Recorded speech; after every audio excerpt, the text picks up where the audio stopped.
Michael DeSharos here, former Manhattan Assistant District Attorney, now a criminal defense attorney in town. Michael, just in terms of the timing on this, we were told perhaps that it was going to be a 3 or 4 hour affair at the courthouse. Right now, he's going to arrive at 1:30 Eastern for a 2:15 arraignment. We're talking about things happening pretty quick, aren't we? Yeah, the arraignment itself should take about 15, 20 minutes. That it shouldn't be that long. The actual time spent in the courtroom. Yeah, no, I guess what I'm trying to say is that it seems as though they're compressing the amount of time that versus what a normal defendant, even a normal white-collar defendant turning themselves in and leaving, would anticipate staying in the courtroom for. Oh, in a normal arraignment, you could stay there for 24 hours if it was just a regular felony arraignment with a regular person. Oh, wow. This is very different. This is radically different than anything else, as it should be. It is a former president, but no, I've had clients in arraignments, especially if there's a large number of arrests, you sit there for 2 days. Well, yeah, it seems as though the president's waiting time will be in a matter of minutes rather than a matter of hours or days. Michael, we're going to get at some point here, as we watch the former president head to the courthouse, actually some real facts. You and I have been talking in speculating, for lack of a better term, or informed speculation, on what is in this indictment, what the actual charges are, what evidence Alvin Bragg has, how he has evidence that might, he believes, convince the world that this is about facts and the law and not about politics. What are you going to be watching for in this indictment? When are we going to get it? What are you going to see as the indicators that this is really something, or this is that thin as turnip soup case that a number of folks, even people who don't like the president, have been describing? I'm waiting for the bait and switch.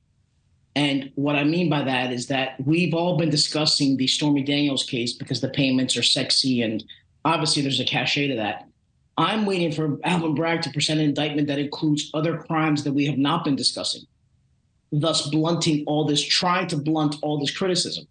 That's what I'm on the lookout for. If the indictments are simply about these payments made to this woman years ago, that's a very defendable case. I'm really waiting for Bragg to come into court and present a 34-count indictment about other things that no one is talking about. Yeah, the idea that at least there's something else was Karen McDougal, the former Playboy playmate that President Trump was also involved in. Chuck, you spent 10 years in New York City. You know the streets. Where is the motorcade right now? Where do you see it ending up? Back of the courthouse, down in one of the Sally ports, or at the front door?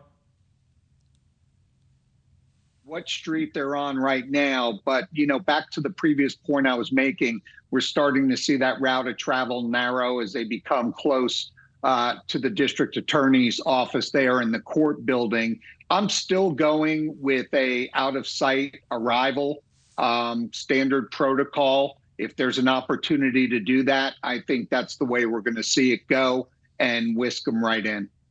Yeah, we're watching the motorcade pull in. This is quite a much larger motorcade than the former president typically has, at least from where I've seen him.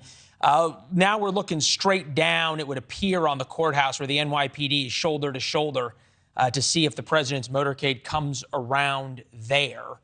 The helicopter is trying to find it right now on the streets down in lower Manhattan. And it appears as though the motorcade stopped, and now we'll wait to see if the former president walks out in the open air, as you point out. Here they stop, and now we watch. And it looks like things are a little we're on the dark. Side street there.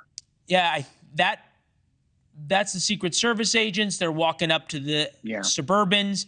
It sure looks like he's walking in the front door, Chuck. Yeah, so again, they own the perimeter around there. If they could safely do it, they're going to do it. No different than what we see at Trump Tower. So it's space and distance, right? And I'm going to, Chuck, I'm going to just interrupt you. You can see the back of the former president's head as he walks into the courthouse. 1:24 Eastern. on April 4th, a former president of the United States walks in to hear the charges against him. Quite a day.